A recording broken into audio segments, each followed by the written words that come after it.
योगोद्भवां ते वेदत्रयमूर्तयस्ताय सीताय पतये नमः। పరిగి పట్టణంలో జరుగుతున్నటువంటి కార్తీక సత్సంగానికి ఈరోజు ముఖ్య అతిథిగా విచ్చేసినటువంటి మాకు అత్యంత ఆత్మీయులైనటువంటి ఆర్మూరు శాసన సభ్యులు శ్రీ పైడి రాకేష్ రెడ్డి గారు, ఉత్తర తెలంగాణలో ఇవాళ ఫైర్ బ్రాండ్ నేతగా ఎదిగి వస్తున్నటువంటి వారి గురించి ఇంకొక విశేషం చెప్పాలి. ఎర్రచందనం అనేది బంగారం కన్నా చాలా కాస్ట్లీ. దానికి సంబంధించిన లైసెన్స్ మన బహుశా సౌత్ ఇండియాలో వారికి ఒక్కరికే ఆ లైసెన్స్ ఉన్నది. ఆ ఎర్రచందనానికి సంబంధించినటువంటి కేసుల్లో వారు చాలా రోజులు ఒక కేసులో వారు జైల్లో కూడా ఉండడం జరిగింది. ఆ తర్వాత వారు ఐర్లాండ్లో లేదా స్విట్జర్లాండ్లో ఏదైనా ఒక పెద్ద డబ్బు కలిగినటువంటి దేశంలో స్థిరపడాలని అనుకొని వారు అక్కడే ఉండిపోవాలనుకున్న వ్యక్తి, అరే నేను ఎంత డబ్బు సంపాదిస్తే ఏం లాభం, ఈ దేశం కోసం ధర్మం కోసం నిలబడకపోతే ఆ డబ్బుకి ఏం విలువ ఉందని చెప్పేసి ఆయన అనుకొని డబ్బుకి ఏం విలువ ఉందని ఆలోచించి వారు రాజకీయాల్లోకి వచ్చి మొన్న వెరీ ఫ్రెష్గా ఒక నెల రోజులనే రాజకీయ పార్టీలోకి చేరి వారు ఎమ్మెల్యే గెలుపొందారు. ఎంత డబ్బున్నా సరే ధర్మం కోసం పనిచేయాలనేటటువంటి వారి యొక్క తపన మనం ఇప్పటిదాకా చూసాం వారికి. అట్లానే మాకు ఎప్పుడు వెనువెంబడి ఉండేటటువంటి మా ఆత్మీయులు శ్రీ మాధవరెడ్డి గారు, అట్లానే పరిగి ప్రాంతంలో మాకు ఎప్పుడు అండదండగా నిలిచే మా ప్రహ్లాదరావు గారు, ఈ గ్రామ పురోహితులు వరిష్ట నాయకులు మా సిద్ధాంతి పార్సారథి గారు, ఇంకా ఇతర పెద్దలు, అట్లానే అఖిల భారత అచల సేవా సమాఖ్య అధ్యక్షులు శ్రీ నాగుల వెంకటేశం గారు కూడా వచ్చి ఉన్నారు. వారు ఇతర అన్ని భజన బృందాలు, లొంక కావచ్చు, శంకరాంబ భజన బృందం కావచ్చు, ఇంకా అనేక భజన బృందాల గాయకులు భక్తాదులంతా వచ్చి ఉన్నారు. వాళ్ళందరిలో ఉన్నటువంటి పరమాత్మకు శిరస్సు వంచి నమస్కరిస్తూ ఉన్నాను. సరే, మనందరికి తెలుసు హిందువుగా జీవించాలి, హిందువుగా గర్వించాలి అనేటటువంటి మాట లోక ప్రసిద్ధమైనటువంటి మాట. హిందువుగా జీవించాలన్నా, హిందువుగా గర్వించాలన్నా అసలు హిందువు అంటే నీవేంటో నీకు తెలియాలి. సమస్య ఎప్పుడైనా ఎక్కడొస్తుందంటే నువ్వేంటో నీకు తెలియకపోతే నీకు సమస్య వస్తుంది. నువ్వు ఆచరించేటటువంటి ధర్మం ధర్మంగా ఉందా, నువ్వు పూజిస్తున్నటువంటి పూజలు ధర్మంగా ఉన్నాయా, నువ్వు ఆచరిస్తున్నటువంటి క్రతువులు ధర్మంగా ఉన్నాయా, శాస్త్రబద్ధంగా ఉన్నాయా, నీవు ఆచార సాంప్రదాయాలు వేటిని పాటిస్తున్నావో వాటి వెనుక ఉండేటటువంటి అంతరార్థం పరమార్థం, దాని వెనుక ఉండేటటువంటి రహస్యం నీకేమైనా తెలుసా? అట్లా ఆచరించకుండా పైపైన ఆచార సాంప్రదాయాలన్నింటినీ ఏదో ఒక మొక్కుబడిగా వంతుగా ఆచరిస్తే ఆ ఆచారాలకు, ఆ యొక్క కార్యక్రమాలకు, ఆ జీవితానికి విలువ ఉండదు. ఉదాహరణకు హిందూ అనగానే మనం అందరం ఏం చేస్తామంటే ఏమిటి హిందుత్వ అంటే, నేను హిందువుగా ఉన్నానంటే ఎక్కడైనా వినాయక చవితి భోజనాలు పెడుతున్నారంటే అక్కడ వెళ్ళి భోజనం తిని రావడం హిందువుగా ఉండడం అనే కొందరు అనుకుంటారు. కొందరు సంవత్సరానికి ఒకసారి తిరుపతికి పొయ్యి రావడం హిందువుగా ఉండడం అని అనుకుంటారు. లేదు, ఇప్పుడు కొత్త ఫ్యాషన్ ఏంటంటే 7వ తారీఖు నాడు రైల్లో ఎక్కి 7 నెలలు తిరగడం అనేటటువంటిది ఒక కొత్త ఫ్యాషన్ వచ్చింది. అట్లా 7 నెలలు నేను తిరుపతికి వెళ్ళేసి వస్తే నేను హిందువుగా ఉన్నాను అని అనుకుంటారు. ఇంకొందరు ఏమనుకుంటారంటే మేము ఈ మధ్యకాలంలో అరుణాచలం వెళ్ళేసి వస్తే, అరుణాచల గిరి ప్రదక్షిణ చేస్తే నేను హిందువుగా ఉన్నాను అని కొందరు అనుకుంటున్నారు. అట్లానే జాతరలలో పాల్గొనడం, అట్లే తిరునాళ్ళకు వెళ్ళడం, జాతరలో వింతలు చూడడం, ప్రతి జాతర వెనుక ఒక మాంసాహారపు విశిష్టమైన దావత్ కూడా ఉంటుంది. దావత్ ముందని ఉంటుంది, జాతర ముందని ఉంటుంది. అంటే ఇది చేస్తేనే అది నడుస్తుంది, అది చేస్తేనే ఇది నడుస్తుంది. అట్లనే బతుకమ్మ ఆడడం, ఆడిపించడం, లేదా ఎక్కడన్నా పూజలు జరుగుతుంటే గుళ్ళ దగ్గర అలంకారాలు జరిగితే అక్కడ ఫోటోలు దిగడం, చేతులకు దారాలు కట్టుకోవడం, అప్పుడప్పుడు గుడికి వెళ్ళడం, ఏడాదికి ఒకసారి ఎక్కడైనా యజ్ఞాలు పూజలు జరుగుతుంటే అందులో పోయి కూర్చోవడం. లేదు, ఎవరన్నా పెద్ద కోటీశ్వరుడు ఓ పెద్ద పూజ చేసి అలంకరణ చేస్తే ఆ అలంకరణ దగ్గరికి వెళ్ళి అక్కడ కూర్చొని దూరం నుంచి దండం పెట్టుకొని రావడం. అట్లానే మాల వేయడం ఎక్కడైనా. అట్లానే గోకర్ణం పోతాము, దాని పక్కనే గోవా కూడా పోయేస్తాం. గోవాలో మందు తాగుతాం, గోకర్ణంలో మహాబలేశ్వర స్వామికి దండం పెట్టుకుంటాం. ఇదంతా ఏమనుకుంటామంటే ఇది మొత్తం నేను చేస్తున్నటువంటి హిందుత్వ మన దృష్టిలో. ఇదంతా మనకు ధర్మము. నిజంగా అది ధర్మమేనా? మరి ఎందుకు మనం సుఖంగా లేము? ఎందుకు దుఃఖపడుతూ ఉన్నాము నిరంతరము? నిజంగా గుండె మీద చేసుకొని చెప్పండి కూర్చున్నటువంటి వాళ్ళందరూ. ప్రతి వాళ్ళు ఏదో ఒక సమస్యతో బాధపడుతూ ఉన్నారు. ముఖ్యంగా భౌతికమైనటువంటి జీవనం చాలామందికి సరిగ్గా లేదు. భౌతిక జీవనం అంటే ఏంటి? హిందూ సమాజానికి ఉన్న పెద్ద సమస్య ఏంటంటే 50 సంవత్సరాల వరకు సంపాదన, పెళ్ళిళ్ళు, ఉద్యోగాలు, భూములు, పక్కవాడితో కొట్లాటలు, భార్య, భర్త, పిల్లలు, అత్తగారు, ఇవన్నీ రకరకాల పంచాయతీలు ఉంటాయి. ఇవన్నీ అయిపోయినాక 60 ఏళ్ళ తర్వాత 4 రూపాయలు చేతికి వస్తాయి, హాయిగా బతుకుదాం అనేసరికి రోగాలు వాళ్ళని చుట్టుముడుతున్నాయి. ఆ రోగాలన్నింటినీ సరి చేసుకోవడానికి జీవితకాలం మొత్తం ఆసుపత్రుల చుట్టూ తిరగడం అయిపోయింది. ఇవన్నీ అయ్యేసరికి కోడళ్ళు కొడుకులు కలిసి వీళ్ళని కబడ్డీ ఆడుకుంటున్నారు. ఆ కబడ్డీ ఆడుకుంటుంటే బాగా కోటీశ్వర్లు అయితే ఏ మలేషియన్ టౌన్షిపో, సింగపూర్ టౌన్షిపో, లేకపోతే హైదరాబాద్లో కట్టినటువంటి ఇటీవల కాలంలో కడుతున్న విల్లాలలో చేరిపోయి వృద్ధులంతా అక్కడ కాలక్షేపం చేస్తూ ఉన్నారు. ఇక ఊర్లో ఉండి ఎక్కడ పోలేనాడు 2 ఎకరాల పొలాలు ఉన్నాడు, ఇంటి ముందులో కూర్చొని కోడలను కొడుకుని అరుగు మీద కూర్చొని తిట్టుకుంటా ఇళ్లలో కాలక్షేపం చేస్తున్నారు. దీనికి అంతా కారణం ఏంటంటే భౌతిక జీవనంలో ఉన్నటువంటి అలజడులను తట్టుకునేటటువంటి శక్తి మన దగ్గర లేకపోవడం. దానికి లేకపోవడానికి ప్రధానమైన కారణం ఏంటంటే శాస్త్రజ్ఞానం లేకపోవడం. శాస్త్ర ప్రమాణం ఎప్పుడైతే నీకు తెలుస్తుందో, ఏ ధర్మాన్ని నువ్వు నమ్మాలి, ఏ ధర్మాన్ని నువ్వు ఆచరించాలి, దేన్ని ఆచరించకూడదు అనేటటువంటి జ్ఞానం నీకు ఎప్పుడైతే కలుగుతుందో అప్పుడు ఈ రకమైనటువంటి దుఃఖం కలగదు. పూర్వకాలం ఒక 20-25 ఏళ్ల కింద ఈ హోటళ్లలో రుబ్బే వాళ్ళు ఉండేవాళ్ళు. ఆ రుబ్బే వాళ్ళంటే అప్పుడు ఇట్లాంటి గ్రైండర్ లేకపోతే ఒకటే గ్రైండర్ పెద్దది, ఇంత పెద్దగా ఉండి ఈ 20 ఏళ్ల క్రితం వచ్చాయి. దానికంటే ముందు రుబ్బు రోళ్ళు ఉండేటివి. అంటే ఇంతలావు రోకలు ఉంటుంది, అది ఆ కూర్చున్నవాడు చిన్న టేబుల్ ఏదైనా కూర్చొని దాన్ని ఇట్లా రుబ్బుతూ ఉండేవాడు. వాడు రోజు గంట సేపు రుబ్బి రుబ్బి రుబ్బి రుబ్బి ఉదయం 2 గంటలు, రాత్రికి 2 గంటలు రుబ్బి రుబ్బి ఒకటే చోట కూర్చొని వాని కడుపు, వాని పైభాగం అంతా ఇంతలావు పెరిగిపోయేది. వాడు నడుద్దామని పోతే కాళ్ళు చూస్తే మాత్రం సన్నగా 2 కాళ్ళు, అంటే లావు శరీరము, కింద కాళ్ళు మాత్రం నడవడం లేదు. అంటే ఇవాళ మనకు అన్ని వసతులు వచ్చాయి, అన్ని రకాల ఫెసిలిటీస్ మన కళ్ళ ముందు కనిపిస్తున్నాయి. కానీ నడవడానికి కాళ్ళు ఎట్లయితే బలహీనంగా ఉన్నాయో మన యొక్క జ్ఞానం బలహీనంగా ఉంది. జ్ఞానం నీకు ఎప్పుడైతే బలహీనంగా ఉంటుందో ధర్మాన్ని నువ్వు ఆచరించడం సాధ్యం కాదు. రాముని చూడండి, రామునికి పట్టాభిషేకం రేపు పొద్దున్నే జరుగుతుంది అన్నప్పుడు ఆయన ఎగిరి గంతేయలేదు. చాలా సహజంగా రాముడి తండ్రి దగ్గరికి, దశరథుడి దగ్గరికి వెళ్ళాడు. చాలా సహజంగా ఆయనకు వద్దంటే కూడా అడవికి వెళ్ళిపోయాడు. కృష్ణుడు చూడండి, ఆయన మొత్తం జీవితంలో ఒక్కరోజు కూడా అర్జునుడు ఆందోళన చెందాడు. ఆయన శరీరంలోకి వెళ్ళి గాంధీవం కింద పడ్డది. నేను యుద్ధం చేయలేను అన్నాడు అర్జునుడు. యుద్ధరంగంలో నిలబడి అందరి పట్ల వ్యామోహాన్ని పెంచుకున్నాడు. కృష్ణుడు పెంచుకోలేదు. మరి కృష్ణుడు ఎవరు అంటే రథసారథిగా ఉన్నటువంటి కృష్ణుడు ఒక్క నిమిషం కూడా తొనకకుండా బెనకకుండా అర్జునునికి భగవద్గీతను రణరంగంలో ప్రబోధించాడు. మరి కృష్ణునికి చలనం లేదు, కానీ అర్జునుని లోపల మాత్రం అటు ఇటు అయ్యేటటువంటి పరిస్థితి వచ్చింది.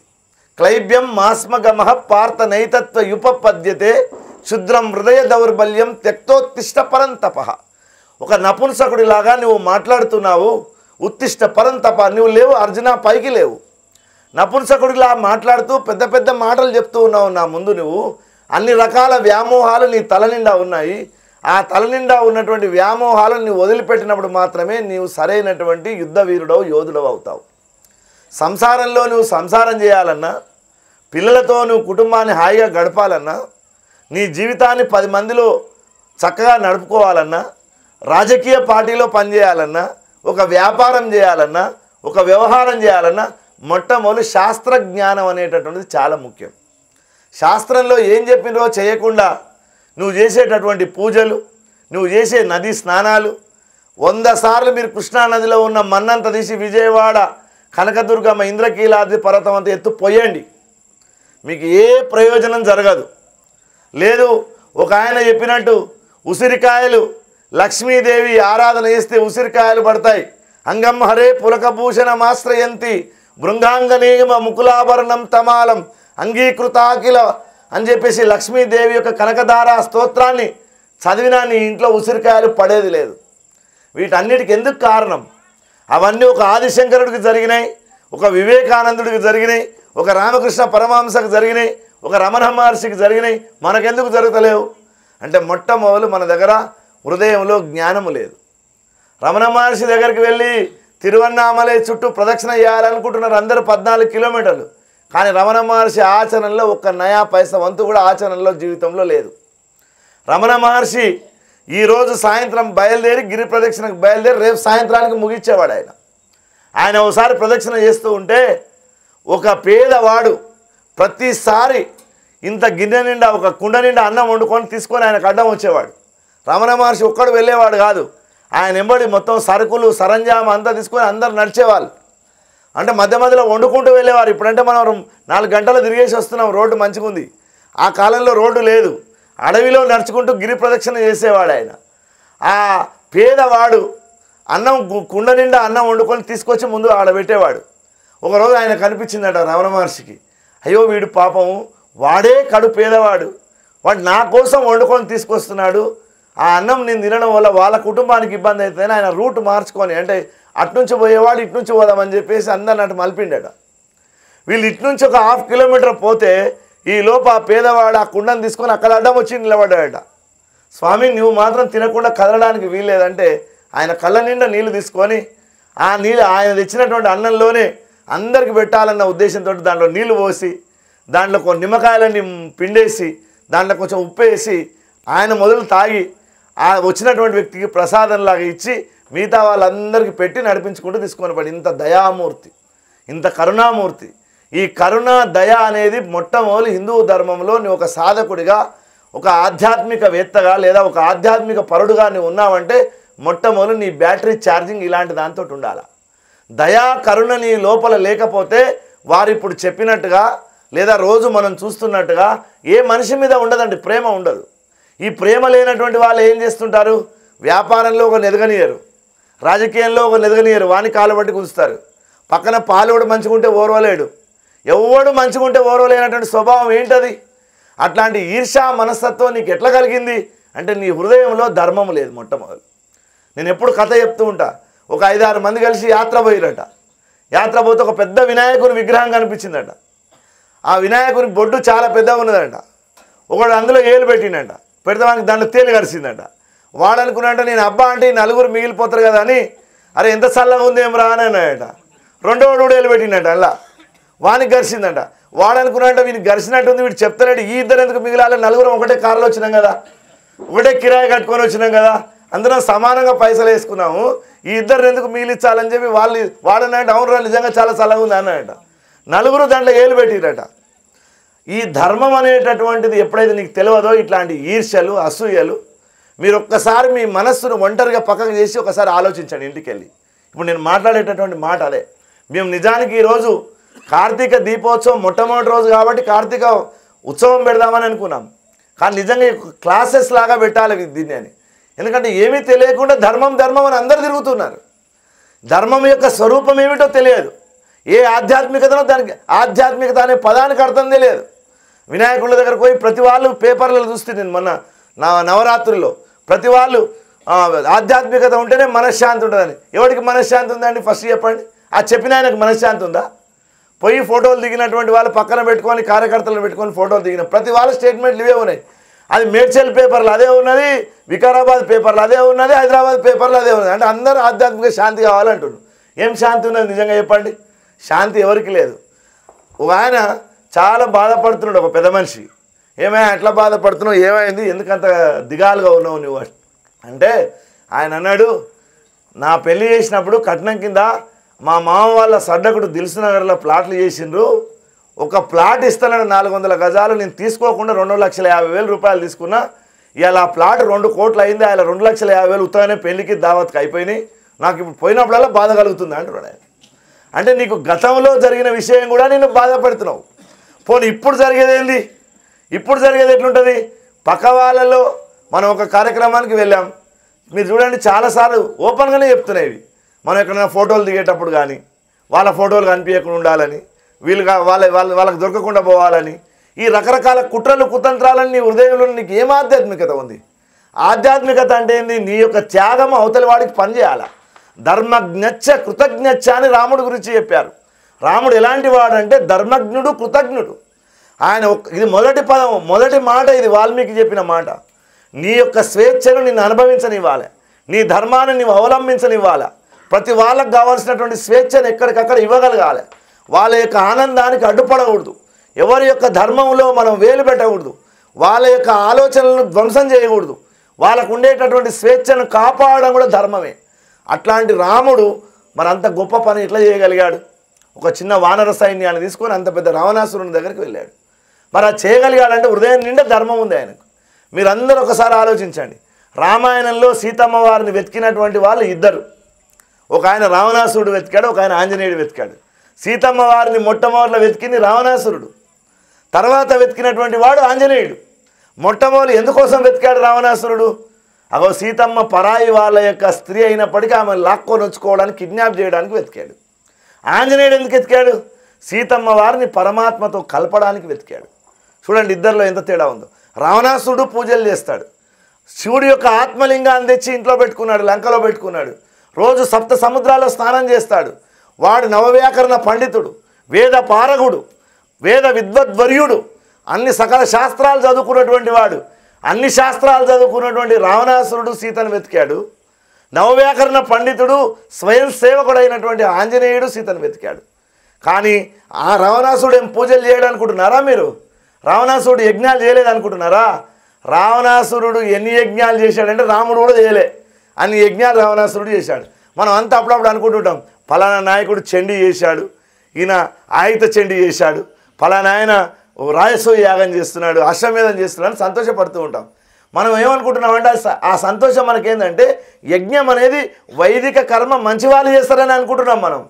మన పురాణాల్లో అందరు రాక్షసులు చేశారు. దుర్యోధనుడు కూడా యజ్ఞాలు చేశాడు, దుర్యోధనుడు యజ్ఞాలు చేశాడు, ధర్మరాజు యజ్ఞాలు చేశాడు. ఇక్కడ రావణాసురుడు యజ్ఞాలు చేశాడు, రాముడు యజ్ఞం చేశాడు. సీతమ్మ వారిని వెతికి పరమాత్మతో కలపడానికి శ్రీ ఆంజనేయ స్వామి అమ్మవారి కోసం సుందరాకాండలో మొత్తం తిరిగాడు. అదే రావణాసురుడు సీతమ్మ వారి యొక్క శీలాన్ని అపహరించడానికి తిరిగాడు. మనమంతా రావణాసురుని ముఖం వేసుకున్నటువంటి భక్తులం, మనం ఆంజనేయ స్వామి ముఖం వేసుకున్నటువంటి భక్తులం కాం. రావణాసురుడి ముఖం వేసుకున్న భక్తులు కాబట్టే మనకు యశస్సు లేదు, మన దగ్గర ధర్మము లేదు. ఎప్పుడైతే నీకు ఆ ధర్మము లోతుగా తెలుస్తుందో, ధర్మము నీకు అర్థమవుతుందో, అప్పుడు నీకు హిందుత్వ గురించి ఏ సమస్య నీకు రాదు. నేను చెప్తున్నా ఈ మాట వేదిక మీద నుంచి చెప్తున్నా, శాస్త్రం తెలిసినటువంటి వ్యక్తిగా చెప్తున్నా, ధర్మం తెలిసినటువంటి వ్యక్తిగా చెప్తున్నా మీ ముందు. ధర్మం నీ హృదయం నుండి ఉంచే, నీ హృదయం నిండా ఉంటే నువ్వు తొనకవు బెనకవు. ధర్మం ఎప్పుడైతే నీ హృదయంలో సుస్థిరమైనటువంటి సింహాసనం వేసుకొని కూర్చుంటుందో, నిన్ను బయట జరిగేటటువంటి ఏ ప్రకంపనలు నిన్ను బాధ పెట్టవు, దుఃఖం కలుగుతుంది. చాలా అదేం పెద్ద విషయం కాదు. సంస్కృతంలో ఖమ్ అంటే ఆకాశం అని అర్థం, ఖమ్ అంటే రెండో ఖా. ఆకాశం అంటే అర్థం ఏంది? ఖాళీ అని అర్థం, మొత్తం ఓపెన్గా ఉన్నది అని అర్థం. మీరు చూడండి, ఖమ్ పక్కన సు పెడితే సుఖం అవుతుంది, దూ పెడితే దుఃఖం అవుతుంది. నువ్వు మంచి పనులు చేస్తేనేమో ఈ ఉండేటటువంటి మొత్తం ప్రకృతి అంతా నీకు సహకరిస్తుంది. నువ్వు చెడ్డ పనులు చేస్తేనేమో ఆ ప్రకృతే నీకు విరుద్ధంగా మారుతుంది. మరి ఇది ఎప్పుడు తెలుస్తుంది మనకు? ఏదైనా ఒక పెద్ద ఆఘాతం వస్తే తెలుస్తుంది, ఒక పెద్ద దెబ్బ వచ్చినప్పుడు తెలుస్తుంది. ఇంత ఆధ్యాత్మికవేత్తలం అనుకుంటాం కదా. లేదా ఒక సమస్య, ఆర్థిక సమస్య వచ్చింది, లేదా ఒక పోలీస్ స్టేషన్ సమస్య వచ్చింది, లేదా ఇంకేదైనా ఇబ్బంది వచ్చింది. ఆ ఇబ్బంది ఉన్నప్పుడు నీవు ఎట్లా ఉన్నావు, నీ చలనం ఎలా ఉంది, నీ దృక్పథం ఎలా ఉంది, నీ యొక్క స్వభావం ఎట్లా చేంజెస్ అవుతుంది, అది ఎప్పుడు తెలుస్తుంది నీకంటే నీకు ఆఘాతం ఏర్పడ్డప్పుడు తెలుస్తుంది. ఒక జెన్ గురువు జపాన్లో ఆయన శిష్యులను కూర్చోబెట్టుకొని చెప్పేవాడట, అరే నాకంటే ఎక్కువ జ్ఞానం ఉన్నటువంటి ఆమె మన ఊరిలో హోటల్ నడుపుతుందిరా, ఆమెను మీరు ఎప్పుడైనా చూడాలి అనేవాడట. ఈ శిష్యులంతా అనుకున్నాడంటే మీరే పెద్ద గురువు అనుకుంటే ఆమె ఏంటి, లేదు ఆమెకు చాలా జ్ఞానం ఉంది అని. అంటే వీళ్ళకు శిష్యులకు ఆమెను చూడాలని చాలామందికి తహతా ఉన్నదట. ఈయన అడిగిరట, ఎక్కడ ఉన్నది ఆమె అంటే, ఒక ఊరవతల ఒక హోటల్ పెట్టుకొని ఉన్నది ఆమె, హోటల్ నడుపుతుంది కానీ బ్రహ్మాండమైన జ్ఞానం ఉంది ఆమెకు అని చెప్పినాడు. ఈ 10 మంది శిష్యులు కలిసి ఓ రోజు పొద్దున్న ఆమె దగ్గరికి పోయినాడు. పోయి, అమ్మ మేము పలానా ఆయన శిష్యులము, మాకు మా గురువుగారు చెప్పారు నీ అంత గొప్ప వ్యక్తి ఎవరు లేరని చెప్పారు, నీతోటి పోయి ఉపదేశం తీసుకోమన్నారు. అంటే ఆమె ఏమనలేదు, ఆ రూమ్లోకి రండి ఒకరొకరు అనేదట. ఆమె ఒక రూమ్లోకి పోయిందట. వీడు ఒకడొకడు లోపలికి పోతున్నాడంట. లోపలికి పోయినోడలో లబలబలబల మొత్తుకుంటూ వస్తున్నారంట బయటికి. ఏమైందో తెలుస్తాడు. 9 మంది 10 మందిలో 9 మంది ఏడ్చుకుంటూనే వచ్చిరంట. బయటికి వచ్చినాక గురుగారు ఏమైందో చూద్దామని ఆయన మెల్లె నడుచుకుంటూ వచ్చినండి ఇక్కడ వరకు. ఏమైందని అడిగినాడు. అందరికీ ఆమె ఆ వాతలు పెట్టి పంపించిందంట లోపలికి వెళ్ళి. వాతలు పెట్టినప్పుడు ఎవడు సైలెంట్గా ఉంటాడో వాడే గొప్పోడు అని అన్నదట. ఒక్కడు కూడా దీంట్లో పనికిరాడు, వీడు వాత పడ్డప్పుడు వీడు లబలబ మొత్తుకుంటున్నాడంటే వీడు ఆధ్యాత్మికతకు పనికిరాడు పోండి అన్నదట. ఆ లబలబ మొత్తుకోవడం ఏంటంటే ఈ సంసారంలో కలిగేటటువంటి ప్రెషర్స్, వీటన్నింటిని తట్టుకునేటటువంటి శక్తి మనకు ఎక్కడొస్తుందంటే ఆధ్యాత్మిక పరిజ్ఞానం సరిగ్గా ఉన్నప్పుడు వస్తుంది. కానీ మనం ఫాల్స్ ఆధ్యాత్మికతను, ఫేక్ ఆధ్యాత్మికతను, రోజువారీ ఆధ్యాత్మికత అనుకుంటున్నాం. ఏదో పూజ చేయడం, ఆ గుడికి పోవడం, వీడికి పోవడం, ఆడికి పోయి వచ్చిన అని పోకూడదని నేను చెప్పట్లేదు. నేను మీకంటే చిన్నప్పటి నుంచి భక్తులు, నేను కూడా భక్తి ఉండాలి. ఆ భక్తిలో ఏముండాలంటే రసం ఉండాలి. రసం ఉత్పత్తి లేనటువంటి భక్తి అది భక్తి కాదు. నువ్వు అదొక వెల్డింగ్ షాప్లో పనిచేసినా ఒకటే, ఓ హోటల్ నడుపుకున్నా ఒకటే, ఒక కార్ డ్రైవింగ్ చేసినా ఒకటే. ఆ రసం ఏమిటి అంటే, ఉదాహరణకు మీరందరూ గులాబ్ జామున్ తిన్నారు. గులాబ్ జామును పిండితోటి, మైదా పిండితోటి ఉండలు కడతారు. కట్టిన తర్వాత దాన్ని ఏం చేయాలి, ఆ ఉండలో చక్కెర వేసినా కానీ, వట్టి చక్కెర వేసినా కానీ అది టేస్ట్ ఉండదు. ఒక రసం తయారు చేసి, రసగుల్లా ఆ రసం ఉంటుంది కదా పాకం, ఆ పాకం తయారు చేసి రాత్రంతా దాంట్లో వేసి నానబెడితే పొద్దున్నే అది ఇంత ముక్క తీసుకొని తిన్నా కానీ టేస్ట్ ఉంటుంది. ఎప్పుడైతే దానికి రసము కలవదో అప్పటి వరకు నువ్వు చేసేటటువంటి భక్తి పని చేయదు, అది వర్కౌట్ కాదు. అందుకే ఏంటంటే ఒక నిలువు గీత, ఒక అడ్డం గీత పెట్టుకొని చూసుకోవాలి ఎప్పుడు. ఈ నిలువు గీత ఏంటంటే పరమేశ్వరుడు, భగవంతుడు, భగవానుడు. కింద ఉండేటటువంటిది మనం భూమి మీద ఉండేటటువంటి సంబంధాలు, ప్రాపంచిక సంబంధాలు, వరల్డ్లీ థింగ్స్ అంటారు వీటిని. ఈ ప్రాపంచిక సంబంధాలు కింద ఉంటుంది లైను, పైన ఉండేది పరమేశ్వరుడు. ఆ పరమేశ్వరుని వైపు నువ్వు వెళ్ళడానికి ఈ ప్రాపంచికమైన సెటప్ కరెక్ట్ ఉండాలి. ప్రాపంచికమైన సెటప్ ఎప్పుడైతే, సెటప్ స్పెల్లింగ్ చూడండి, SETUP, మీరు దాన్ని ఉల్టా చేయండి, అప్సెట్ అయిపోతుంది. అది సెటప్ ఎప్పుడైతే నీకు సరిగ్గా లేకుంటుందో జీవితం తలకిందులు అయిపోతుంది, అప్సెట్ అయిపోతుంది. అందుకే నీకు చాలామంది చూడండి, వ్యాపారం చేసేవాళ్ళు, వ్యవహారం చేసేవాళ్ళు అందరూ ఫెయిల్ కావడానికి కారణం అదే. జీవితం ఎట్లాంటిది మరి, ఒక కాకి ఓడ పయనించే ఓడ అప్పుడే బయలుదేరుతున్నట, స్టీమర్, పెద్ద స్టీమర్ సముద్రం ఒడ్డున నిలబడ్డదట. కాకి ఏం చేసిందంటే పోయి దాని మీద నిలబడ్డదట. అది నిలబడిన తర్వాత స్టీమర్ కదిలిందట. స్టీమర్ కదిలి సముద్రంలోకి ఒక 100 కిలోమీటర్లు పోయినాక అది అనుకున్నదట ఎప్పటిలాగానే లేచి ఏమైనా చెట్టు మీద వాళ్దామని అనుకున్నదట. సముద్రంలో చెట్లు ఉంటాయి, పైకి లేచింది, చాలాసేపు రెక్కలు కొట్టుకున్నది, మళ్ళీ పోయింది, మళ్ళీ దాని మీదే వాలింది. మళ్ళీ 10 నిమిషాల తర్వాత మళ్ళీ లేచింది, మళ్ళీ తిరిగింది, మళ్ళీ దేశం అంతా తిరిగింది, అటు ఇటు తిరిగింది, మళ్ళీ వచ్చి స్టీమర్ మీద వాలింది. మన జీవితం కూడా ఈ సముద్రం అనేటటువంటి ప్రపంచంలోకి వచ్చి ఉన్నాం. మనం ఈ దుఃఖం అనే ప్రపంచంలోకి వచ్చి ఉన్నాం. దీన్ని సరిగ్గా చేసుకోవాలంటే మొట్టమొదలు మన మానసిక స్థితి అంతా రియలిస్టిక్ ఆధ్యాత్మికతలోకి రావాలి. ఆ రియలిస్టిక్ ఆధ్యాత్మికలోకి రాకుండా ఫేక్ ఆధ్యాత్మికతలో ఉన్నప్పుడు మనం ఎన్ని దీపాలు వెలిగించినా మన పాపాలు పోవు. మనం ఎన్నిసార్లు అరుణాచల ప్రదక్షిణలు చేసినా మనకి ఏ జ్ఞానము కలగదు.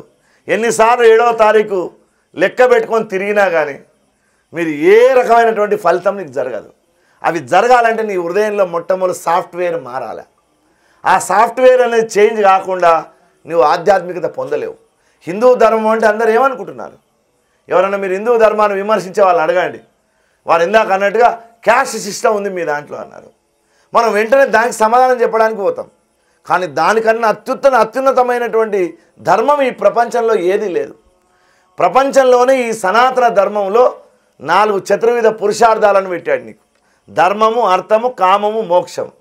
ఈ ధర్మము మోక్షం అనేటటువంటిది ఒక జంట, అర్థకామాలు అనేటటువంటిది ఒక జంట. ఈ 4ంటిని నువ్వు సాధించడానికి నువ్వు బతుకును.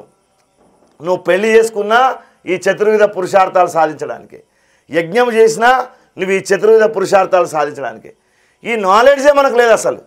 ధర్మం ఎప్పుడైతే నీ హృదయం, ధర్మం అనేది ఈ ఒడ్డు అయితే అక్కడ ఉండేటటువంటి చివరిది మోక్షం అనేటటువంటిది ఆ ఒడ్డు. ఈ ఒడ్డు మీద నుంచి నువ్వు ఆ ఒడ్డు మీదకి ప్రయాణం చేయాలంటే అర్థకామాలు, ఈ డబ్బు చుట్టూ నువ్వు తిరుగుతావు కదా, ఆ డబ్బు చుట్టూ లేదా కోరికల చుట్టూ తిరుగుతావు కదా, ఈ రెండింటిని బ్యాలెన్స్ చేసేటటువంటి ధర్మం నీ చేతిలో ఉండాలి. ఈ పడవ కరెక్ట్ ఉండాలి. ఈ పడవ ఇక్కడ కరెక్ట్ ఉంటేనే నీవు ఆ తీరానికి చేరడానికి నీకు అవకాశం ఉంటుంది. ధర్మం అంటే కేవలం అమాయకంగా ఉండడం అని కాదు. అమాయకంగా ఉండడం ధర్మం కాదు. కృష్ణుడు ఎప్పుడు అమాయకంగా లేడు. నదులను సముద్రం అడిగిందట, ఏమి మీరు ఇంత అందంగా ఉన్నారు, నదులు ఎంత అందంగా ఉంటాయండి? సముద్రం అందంగా ఉండదు. సముద్రాన్ని కవులు పురుషుడిగా వర్ణించారు, నదులను స్త్రీగా వర్ణించారు. సౌందర్యం నదులలో ఉంటుంది, ఆనందం నదులలో ఉంటుంది, ఔషధం గుణాలు నదులలో ఉంటాయి. నదులకు ఉన్నటువంటి వంపు సొంపులు సముద్రానికి ఉండవు. సముద్రం అడిగిందట నదిని, మీరు ఇంత అందంగా ఉన్నారు, ఎట్లా ఉన్నారు, మీ రహస్యం ఏంటి? మిమ్మల్ని చూసి పుష్కరాలు వచ్చి అందరూ మొక్కుతారు, మునుగుతారు, మీకు ఉన్నటువంటి మీ నీళ్ళని తాగుతారు, మీ చేత వ్యవసాయాన్ని పండించుకుంటారు, పశుపక్షాదులన్నీ మీ మీద ఆధారపడి ఉన్నాయి, మీరు ఎందుకు ఇంత బాగున్నారంటే నది చెప్పిందట, నేనెప్పుడు చెరైవేతి వేదం చెప్పింది చెరైవేతి. ఎప్పుడు నీ గమనశీల ఉండాలి, ఎప్పుడు ఏడుపు ముఖం పెట్టుకొని కూర్చోవద్దు. ఒక ఆయన జనవరి 6 తారీఖు నాడు నవ్వుతే మళ్ళీ డిసెంబర్ 8 తారీఖు నాడు నవ్వుతాడు. ఇంట్లో భార్యతోటి కూడా అట్లే, పిల్లలతో అట్లే, ఇంటి పక్కలతో అట్లే. సీరియస్ అంటే మామూలు, ఆయన పేరే సీరియస్ మ్యాన్. గలీలు అందరూ ఆయన అదే పేరుతో పిలుస్తాడు, మన సీరియస్ మ్యాన్ పోతున్నాడు చూడు బండి మీద అని. అట్లాంటి దుస్థితిలో ఉంటారు. ఎందుకు నవ్వడానికి కూడా రాదు. ఆనందో బ్రహ్మేతి విజానాత్. హిందూ ధర్మం ఏం చెప్పిందంటే, ఏంది దేవుడు అంటే ఆనందమే దేవుడు అని చెప్పింది. ఆనందంగా ఉండడం నేర్చుకోవాలి. సుఖానికి ఆనందానికి తేడా ఉంది. మన పదాలు చాలా అద్భుతంగా వాడిన మన వాళ్ళు. సుఖం అంటే ఏంది? ఎండలో పడవచ్చినావు, ఈ ఫ్యాన్ తిరుగుతుంది, ఏసీ వేసుకున్నావు, ఆ ఏసీ నీకు దాకింది, సుఖం అంతే. మళ్ళీ ఏసీ పక్క జరగానే నీకు మళ్ళీ దుఃఖం స్టార్ట్ అవుతుంది. లేదు డబ్బులు కావాలనుకున్నావు, నువ్వు డబ్బులు సంపాదించావు, ఆ డబ్బు వచ్చినప్పుడే కొద్దిసేపు సుఖపడతావు. ఒకవేళ ఆ డబ్బు నీ చేతిలోకి వెళ్ళిపోయిందంటే వెంటనే దుఃఖం వస్తుంది. లేదు కష్టపడి పదవి తెచ్చుకున్నావు, 4 రోజులైనా ఆ పదవి పోతుంది, పదవి పోయినప్పుడే దుఃఖం స్టార్ట్ అవుతుంది. కాబట్టి సుఖము దుఃఖం అనేటటువంటివి ఎట్లాంటివంటే అవి బయటికి కనిపించేవి. ఆనందం ఎప్పుడు అంతర్గతంగా ఉండేది. ఇంటర్నల్గా ఉండేటటువంటి సీక్వెన్స్ కరెక్ట్ ఉండాలి. ఎక్స్టర్నల్ సీక్వెన్స్ బయట నుంచి లోపలికి వచ్చేది, లోపల నుంచి బయటకు పోయేది ఉన్నది మన ధర్మంలో. ఈ లోపల నుంచి బయటకు వచ్చేది ఎప్పుడైతే కరెక్ట్గా ఉంటుందో నీ జీవితం మొత్తం నువ్వు కరెక్ట్ ఉంటావు. అందుకే మీరు రిటైర్డ్ అయిన వాళ్ళని చూడండి, రిటైర్డ్ అయ్యే వరకు ఆయనకు బయట ప్రపంచంలో ఉండే వ్యవస్థ అంతా బాగుంటుంది. అంటే రోజు ఆయన చేసే ఉద్యోగానికి పోయేస్తాడు. లేదా ఒక రాజకీయ పార్టీలో పనిచేస్తే ఆయన ఉన్నాడు అనుకోండి, ఆయన వయస్సు బాగున్న రోజులు జెండా పట్టుకొని తిరుగుతాడు, ఆనందంగా ఉంటాడు. వయస్సు అయిపోయినాక ఏమంటుంటారు అందరూ, ఆయనకు ముద్దు తప్పింది, ఆయన ఎందుకు పిలుస్తారా అంటాడు. ఎవడు మాట్లాడినా ఆయన విలువరు. అప్పుడు ఏమవుతుంది, ఎక్స్టర్నల్గా నీకు క్లోజ్ కాగానే, అకౌంట్ నీది క్లోజ్ కాగానే ఇంటర్నల్గా బాధ స్టార్ట్ అవుతుంది. ఒరే నేనేం చేయలేకపోతున్నా, నాతో ఎవరు మాట్లాడతలేరు, నేను ఆనందంగా లేకపోతున్నా, నాకంత దుఃఖమే ఉంది, నా సుఖం పోయింది అని ఇంటర్నల్ ఫీలింగ్ మొత్తం ఆయనకు దెబ్బతింటుంది. ఇంటర్నల్ ఎప్పుడైతే దెబ్బతింటుందో రోగం స్టార్ట్ అవుతుంది. రోగాలు స్టార్ట్ కాగానే నువ్వు ఏ ఆధ్యాత్మికత ఏమైనా ఇక్కడ కార్యక్రమం అవుతుంది పోదా, ఏం కార్యక్రమం కళ్ళే కనబడతలేవు, రాత్రిపూట ఎక్కడ బయటికి వెళ్ళా అంటాడు. నువ్వు చలికాలం అడుగు, చలికాలంలో ఇక్కడ కార్యక్రమం చేస్తున్నాం పోదాం పదా అన్నారు అనుకోండి, అంటే ఏమంటారు, చలి పెడుతుంది బయటికి వెళ్ళకపోతే పిల్లలు వద్దంటారు అంటాడు. ఎందుకంటే కింద పడితే పిల్లలకు బాధ, ఆయనకు బాధ కాదు కదా. అప్పుడు హాస్పిటల్ తోలుకపోవాలి, 3 నెలలు మందు దాపాలి, ఆయనను కట్టాలి, పెద్ద సమస్య ఉంటుంది ఆయనకు. తర్వాత వానకాలం పిలిస్తే బాగా వానలు పడుతున్నాయి, నేనెక్కడ వద్దు అంటాడు. ఎండాకాలం పిలిస్తే ఏమంటాడు, ఎండాకాలం నేను వెళ్ళలేను అంటాడు. 46 డిగ్రీలు ఎండ ఉంది, మరి ఇంకెప్పుడు పోతావు, ఉండే 3 కాలాలు మనకు. కాబట్టి ఏమవుతుందండి, ఇంటర్నల్గా ఎప్పుడైతే నువ్వు ఒంటరిగా ఉండడం నేర్చుకోవాలి. 60 ఏళ్ళ వయసు వచ్చినటువంటి వాళ్ళు పిల్లలకు సంసారాలు కొద్దిగా అప్పచెప్పాలి. వాళ్ళకు వార్ధకే మునివృత్తినా, కొద్దిగా మునిలాగా జీవించడానికి నేర్చుకోవాలి. 65 ఏళ్ళు వచ్చినా 75 ఏళ్ళు వచ్చినా తాళం చేతులు మొలతాడు కట్టుకొని అక్కడ కోడల మీద పెత్తనం, కోడల మీద కాదు కోడల వాళ్ళ తల్లిగారి మీద పెత్తనం చేస్తాడు. ఈయన మా బావ వచ్చినాడు ఎందుకు, ఆయన నిన్న చేతికి బ్రాస్లెట్ పెట్టుకోలేదు, నిన్న కుదబెట్టిండా అని వీనికి ఎందుకు, వాడు బ్రాస్లెట్ కుదబెట్టుకుంటే వీనికి ఎందుక, వీడు సపోర్ట్ చేయకుండా ఉండాలి కదా. వాడికి వీనింటి మీద ఫికర్ కాదు, కోడలింటి మీద కూడా ఫికరు, కొడుకుకు పిల్లనిచ్చిన ఇంటి వాని మీద ఫికర్ పెట్టుకుంటాడు. ఎందుకు? నీవు ఎప్పుడైతే దుఃఖాన్ని వదిలిపెట్టి నువ్వు ఒంటరిగా జీవించగలగాలి, నువ్వు ఒంటరి కూడా నేను బతికించగలిగినటువంటి ఏకైక శక్తి ఆధ్యాత్మికతగా ఉంది. ఆధ్యాత్మికత అనే మాటకు అర్థం ఏంటంటే అది ఆత్మ. ఆత్మ నీ శరీరాన్ని వసించి ఉంది.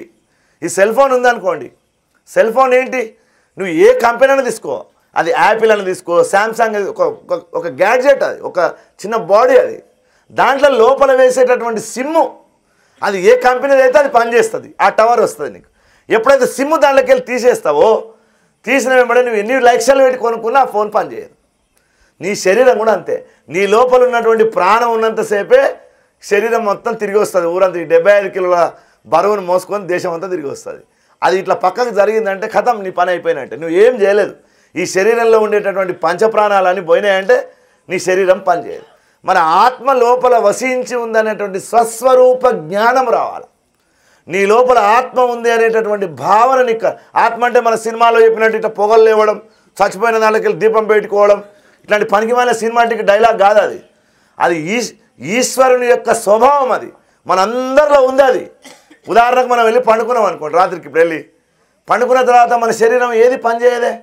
నీ ఫోన్ పనిచేయదు, నీ భార్య ఎవరో తెలియదు, నీ పేరు తెలియదు, నీ కొడుకు ఎవరో తెలియదు, నీ అన్న ఎవడో తమ్ముడు ఎవడో తెలియదు నీకు. కానీ నీకు వచ్చే కళ మాత్రం పొద్దున్నే గుర్తుంటుంది. ఆ కళను రికార్డు చేసేటటువంటి ఈశ్వరుడు నీ శరీరంలో చైతన్య స్వరూపుడై ఉన్నాడు. ఆ ఈశ్వరుడు నా లోపల ఉన్నాడని గ్రహింపజేసింది హిందుత్వం. హిందూ ధర్మం గుణం ఏంటంటే మీకు స్వర్గాలు నరకాలు ఇవన్నీ తానేనో హైదరాబాద్ ఒక కోటిలాగా ఓ ఏరియా కాదు అది. ఆడికి వెళ్ళి మనం చక్కగా మనకు పోగానే ఒక 50 గ్రాముల అమృతం ఇచ్చి స్వర్గానికి పోగానే లోపల పోగానే దేవకన్యలు వచ్చి డ్యాన్సులు చేసేది కాదు అది. స్వర్గము నరకం ఇక్కడనే ఉన్నాయి. బసవేశ్వరుడు అన్నాడు, ఆర్య ఎనుటయు స్వర్గము, ఓరి ఎనుటయు నరకము అన్నాడు. ఒరే నువ్వు మంచిగా ఉండడమే, గొప్పగా పిలిపించుకోవడమే నీకు స్వర్గమురా అన్నాడు. ఓరి అని మాటలు నీ స్వభావంలో వచ్చేటటువంటి చెడ్డ గుణం ఏదైతే ఉందో దాని పేరే నరకం. రాముడు పుట్టాడు, ఈ భూమిలో వచ్చాడు. రాముడు చేయాల్సినటువంటి ధర్మాన్ని అంతా చేశాడు, మళ్ళీ మనకు కనిపించకుండా పోయాడు. కృష్ణుడు వచ్చాడు, వెళ్ళిపోయాడు. రామకృష్ణ పరమహంస వచ్చాడు, వెళ్ళిపోయాడు. వివేకానందుడు వచ్చాడు, వెళ్ళిపోయాడు. దయానందుడు వచ్చాడు, వెళ్ళిపోయాడు. రమణ మహర్షి వచ్చాడు, వెళ్ళిపోయాడు. శారదామాత వచ్చింది, వెళ్ళిపోయింది. రామతీర్థ వచ్చాడు, వెళ్ళిపోయాడు. మరి వాళ్ళంతా ఎవరు? ఎక్కడైనా ఉన్నారా? నీకు వెతికితే కనిపిస్తారా? ఇక్కడ నువ్వు అంతే. నీకు కొబ్బరి బోండం చెట్టులోకి వెళ్ళి బోండం, బోండులోంచి చెట్టులోంచి బోండం, ఇవి నిరంతర ప్రయాణంగా చెప్పింది మన ధర్మం. ఇది అత్యున్నతమైనటువంటి ఆత్మశాస్త్రం. ఇది ఏ మతంలో చెప్పలే ప్రపంచంలో. ఈ ఆత్మజ్ఞానం మనం అంతా భౌతికమైన విషయాల గురించి చాలాసార్లు గొడవ పడతాం, కానీ ఆంతరికమైన మనకు ఎందుకు ఇంత గౌరవం ఉంది ప్రపంచంలో? ఇన్ని దేశాల్లో ఇవాళ హిందూ ధర్మం అంటే ఎందుకు గౌరవం ఉంది? ఈ సనాతన ధర్మం గురించి నిన్నగాక మొన్న ట్రంప్ మాట్లాడాడు. నేను వస్తే హిందువులకు రక్షణ అన్నాడు, భారతదేశంలో రక్షణ అన్నాడు, బంగ్లాదేశ్లో రక్షణ అన్నాడు. ఏమి అమెరికా అధ్యక్షుడు ఎందుకు మాట్లాడాడు మాట? అదే 2005కు ముందు దీపావళి పండుగ జరుపుకోవడం కాదు, వాళ్ళ యొక్క దేశం పార్లమెంట్లో వైట్ హౌస్లో దీపావళి పండుగ రోజు ఒక దీపం పెట్టుకుంటామంటే కూడా అమెరికా వాడు ఒప్పుకోలే. మరి ఈరోజు ఏమంటున్నారు? మేముంటే హిందువులను కాపాడుతామనే కాడికి వచ్చింది. అది ఎందుకు వచ్చిందంటే హిందూ ధర్మం యొక్క ప్రశస్తి, హిందూ ధర్మం యొక్క గొప్పతనం. ఇన్ని ఆఘాతాలు మన మీద పడ్డా, ఇన్ని విదేశీ దండయాత్రలు మన మీద జరిగినా, మన సంస్కృతి సాంప్రదాయాలు ధ్వంసం అయిపోయినా, ఎక్కడికక్కడ దేవాలయాలు 40,000 దేవాలయాలు కూల్చేసిన, మన ఆడపిల్లలను ధ్వంసం చేసిన, ఎన్ని జరిగినా సరే ప్రపంచంలో అన్ని ఆటుపోట్లకు తట్టుకొని నిలబడ్డటువంటి ఏకైక ధర్మం హిందూ ధర్మం, సనాతన ధర్మం. అది నిలబడ్డది కాబట్టే ఇవాళ ట్రంప్ దీని గురించి మాట్లాడుతున్నాడు. ప్రపంచం అంతా దీని గురించి మాట్లాడుతుంది. మీరు దీపం పెట్టుకోవడం అవకాశం ఇవ్వని వాళ్ళు 2009లో ఏకంగా అమెరికా ప్రభుత్వం దీపావళి జరుపుతుంది. నిన్నటికి నిన్న అమెరికా సంయుక్త రాష్ట్రాల్లో కొన్ని రాష్ట్రాల్లో దీపావళికి సెలవు ఇచ్చేసారు వాళ్ళు. వేరే దేశాల్లో ఇవాళ బ్రిటన్లో అట్లాంటిది జరుగుతూ ఉంది. ఇవాళ ఒక 10 దేశాలకు భారతీయ మూలాలు ఉన్నటువంటి వ్యక్తులు హిందువులు అక్కడ అధ్యక్షులుగా ఉన్నారు వేరే దేశాలలో. కాబట్టి ఇంత గొప్పతనము ఈ ధర్మానికి ఉండడానికి మీరు ఈజిప్షియన్లను తీసుకోండి, రోమన్లను తీసుకోండి, గ్రీకులను తీసుకోండి, ఇరానియన్లను తీసుకోండి, ఫార్సీలు, ఏ దేశంలో ఉన్న వాళ్ళైనా సరే వాళ్ళ మీద దండయాత్ర జరగనే ఆ దేశాలన్నీ ధ్వంసం అయిపోయినాయి, వాళ్ళ మతం ధ్వంసం అయిపోయింది. కానీ మనం నిలబడ్డామంటే కారణం ఏంటంటే ఇగో ఈ ఆత్మశాస్త్రం. ఈ ఆత్మశాస్త్రము ఎంత గొప్పగా మన వేదం చెప్పింది, ఉపనిషత్తులు చెప్పినాయి. ఒరే నువ్వు ఎక్కడి నుంచి వచ్చావు, నువ్వు ఎక్కడికి పోతావు, నువ్వు పుట్టకముందు ఎక్కడున్నావు, చచ్చిపోయిన తర్వాత ఎక్కడ పోతావు, నువ్వు ఉండేటటువంటి ధర్మ విధానాలు ఏంటి, నీ జీవితం ఏంటి, ఈ జీవితానికి కావలసినటువంటి ఉపయోగాలు ఏంటి, ఈ అన్ని రకాల శాస్త్రాలు స్పష్టంగా మన వాళ్ళు చెప్పారు. అందుకే అందరూ భారతం, అందరూ రామాయణం, అందరూ భగవద్గీత తప్పకుండా చదవాలి. ఇవి చదవడం వల్ల ఊరికే పారాయణం చేయడం కాదు. మనలో చెడ్డ లక్షణం ఏముంటుందని నేను భజనలు నేర్చుకున్నాను అనుకోండి, ఏడపోతే ఆడ పోయి భజన చేసి వస్తాం. లేదా గీతా పారాయణం, గీత వచ్చా అనుకోండి నాకు, గీత పారాయణం చేసేస్తాం. లేదా హనుమాన్ చాలీసా అంటే నేను హనుమాన్ చాలీసా అన్ని చోట్ల చదువుతారు వాళ్ళు. ఆఖరికి భగవద్గీత నేర్చుకున్న వాళ్ళు కొందరు చావుల కాడ కూడా చదవడం మొదలుపెట్టారు. అంటే అది కూడా వదిలిపెట్టకుండా, అది ఇప్పుడు ఏమైపోయిందంటే భగవద్గీత అంటే చావుల కోసం అయినట్టు అయిపోయింది. అది భగవద్గీత నిన్ను బతికించడానికి చచ్చినటువంటి వాళ్ళ కోసం కాదు. కృష్ణుడు చచ్చే మనస్తత్వం ఉన్నటువంటి అర్జునుని పైకి లేపి ధర్మయోధుడుగా నిలబెట్టి యుద్ధానికి కృతనిశ్చయంగా చేసి నీకు కరిష్యే వచనం తవ, నేను చెప్పేది చెప్తున్నానయ్యా, నీకు ఎట్లా బుద్ధి పుడితే అట్లా చేయని చెప్పగలిగాడు కృష్ణుడు. అంత గొప్ప ధర్మాలు ఈ దేశంలో అన్ని శాస్త్రాలు మనకు అందించినాయి. మరి ఇవన్నీ అందించినటువంటి ఈ హిందూ ధర్మానికి, సనాతన ధర్మానికి మనం అంతా రుణపడి ఉన్నాం. ఒక 5 విషయాలు మీ ముందు పెట్టి నేను ముగిస్తా. హిందువులు ప్రతిరోజు పాటించాల్సినటువంటి మొట్టమొదటిది దేవయజ్ఞం. దేవయజ్ఞం అంటే భగవంతుడు ఉన్నాడు అని మొట్టమొదటి నమ్మాలి. ఉన్నాడని నమ్మడం అంటే దేవుని పట్ల అపారమైనటువంటి ప్రేమ ఉండాలి. నీ బాధ్యతలు, నీ కర్మలు, నువ్వు చేసేటటువంటి పనులన్నింటినీ భగవంతుని మీద వదిలిపెట్టేటటువంటి గుణం రావాలి. నేను చేస్తున్నా అనేటటువంటి కర్తృత్వ బుద్ధి నీకు ఎన్ని రోజులు ఉంటుందో అన్ని రోజులు నేను మొదట చెప్పినటువంటి దుఃఖం కూడా నీ ఎంబడే ఉంటుంది. ఆ దుఃఖం నీకు లేకుండా పోవాలంటే నువ్వు ఆనందంగా ఉండడం నేర్చుకోవాలి. నీ కర్తృత్వ బుద్ధిని పరమేశ్వరుని మీద వదిలిపెట్టాలి. ఉదాహరణకు మనము కరెంటు తీసుకుంటే కరెంటు వాళ్ళకు బిల్లు కడుతూ ఉన్నాం, వాటర్ తీసుకుంటే వాటర్ బిల్లు కడుతున్నాం, ఇల్లు కట్టుకుంటే అది ఉపయోగంలో లేకున్నా దానికి ట్యాక్స్ కడుతున్నాం, ఒక వెహికల్ తీసుకుంటే దానికి ఇన్సూరెన్స్ కడుతూ ఉన్నాం. మరి సూర్యుడికి ఏమిచ్చాం మనం?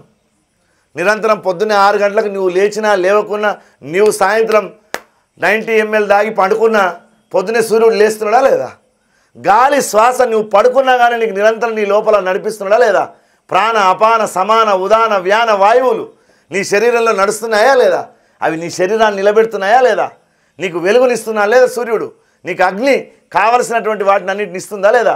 నీ కడుపులోనే ఉండి నువ్వు తిన్నటువంటి ఆహార పదార్థాలను అరగగొడుతుందా లేదా?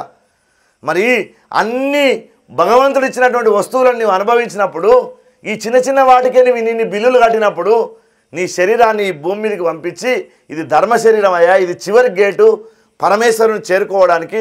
జీవాత్మ పరమాత్మ సంయోగే యోగ ఉచ్యతే. ఈ జీవాత్మను తీసుకెళ్ళి పరమాత్మలో కలపడానికి నీకు భగవంతుడు ఇచ్చినటువంటి ఈ ధర్మ శరీరం, దీన్ని కాపాడుకో. ఈ ధర్మ శరీరంలోంచే నువ్వు భగవంతుని చూడగలుగుతావు. కుక్కలు, నక్కలు ఏవి చూడలేవు. మీరు జియోగ్రాఫికల్ ఛానల్ చూడండి, జంతువులన్నీ ఇట్లా ఉరుకుతుంటాయి. మీరు పిల్లినైనా, చిరుతనైనా, కుక్కనైనా, పిల్లినైనా అన్నీ అడ్డంగా ఉంటాయి.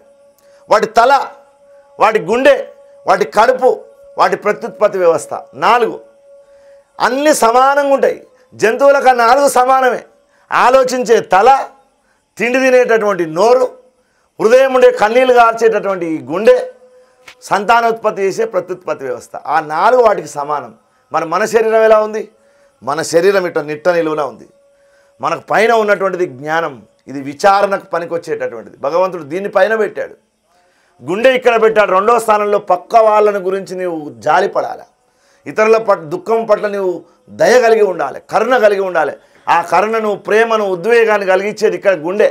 ఇది 2వ స్థానంలో పెట్టాడు. దానికి 3వ ప్రియారిటీ దేనికి? వాళ్ళ కడుపుకు. చిరినా బొజ్జకు శ్రీరామ రక్ష, నేను తింటే అయిపోయాని అనుకునే వాళ్ళ మనస్తత్వం ఉంటుంది చూడండి. ఇగో ఈ బొజ్జ ఈ 3వ స్థానంలో పెట్టాడు. చివరిగా నీ కోరికలు తీర్చుకునేటటువంటి ప్రత్యుత్పత్తి వ్యవస్థను కింద పెట్టాడు. కానీ అందరూ ఏం చేస్తున్నారు? ఇవాళ ప్రత్యుత్పత్తి వ్యవస్థను తెచ్చి తలలో పెట్టుకుంటారు, తలను పనిచేయనిస్తలేరు. విచారణ జ్ఞానం లేదు, చింతన జ్ఞానం లేదు, దీని గురించి ఆలోచించే శక్తి లేకుండా పోయింది.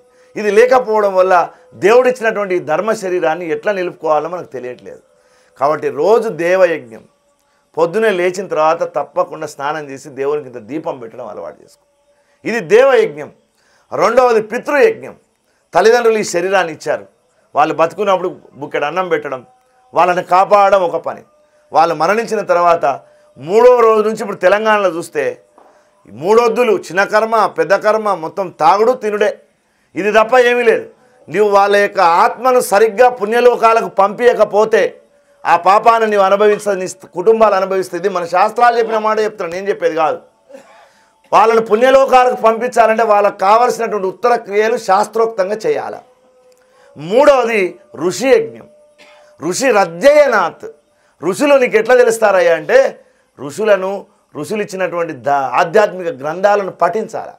రోజు నారాయణ సూక్తము, పురుష సూక్తము, లక్ష్మీ సూక్తము, విష్ణు సహస్రనామము, భగవద్గీత, ఇంకా మహాత్ములు ఇచ్చినటువంటి ఋషి గ్రంథాలు, లేదా ఇంకేదైనా మహాభారతం, రామాయణం, ఇంకేదైనా అచల గ్రంథం, ఏదో ఒక ఆధ్యాత్మిక శాస్త్రం చదవాలి.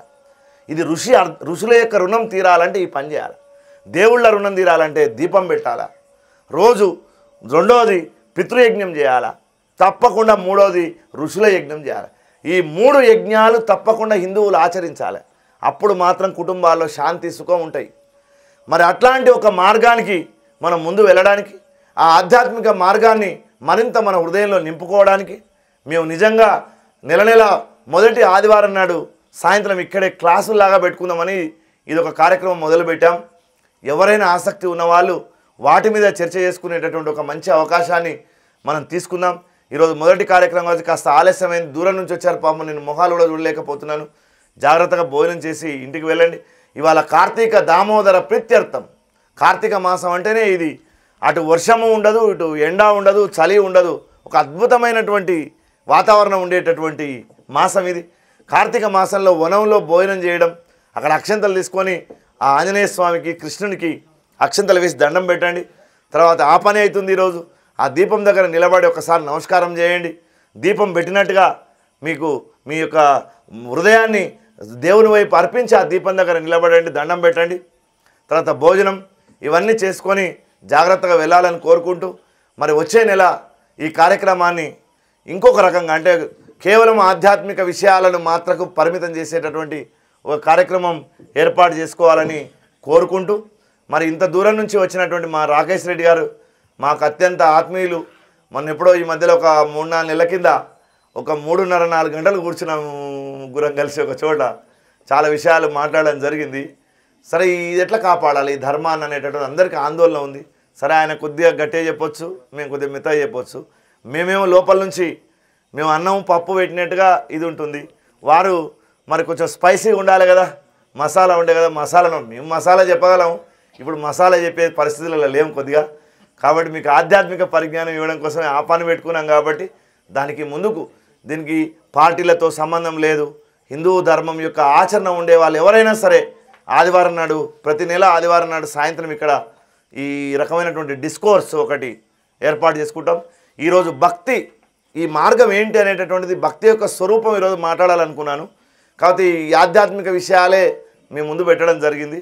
దాని తర్వాత వరుసగా నవవిధ భక్తులు, 9 రకాలైనటువంటి భక్తులు ఎట్లా ఉన్నాయో వరుసగా శ్రవణ భక్తి మొదలుకొని పాదసేవనం వరకు వరుసగా ప్రతి నెల ఒక దాని మీదనే ఒక గంట సేపు డిస్కోర్స్ ఉంటుంది. ఆసక్తి ఉన్న వాళ్ళంతా రావచ్చని తెలియజేసుకుంటూ, ఇప్పుడు సుక్కయ్య మరియు మిగతా పెద్దలు అందరూ భజన బృందం అంతా కలిసి ఆంజనేయ స్వామిని ఈ పల్లకిలో పెట్టి అందరూ భజన చేసుకుంటూ ఆ గుడి దగ్గరికి వెళ్ళేసి వస్తారు. ఈ వీడియో మీకు నచ్చినట్టయితే లైక్ చేయండి, 10 మందికి షేర్ చేయండి. అలాగే కామెంట్ల రూపంలో మీ అభిప్రాయాలను మాతో పంచుకోండి. Nationalist hub group of channels ను సబ్స్క్రైబ్ చేసుకుని తెలుగునాట జాతీయవాద జర్నలిజాన్ని ప్రోత్సహించండి. ఈ వీడియో కింద ఉన్న బెల్ ఐకాన్ పై క్లిక్ చేయడం మర్చిపోవద్దు.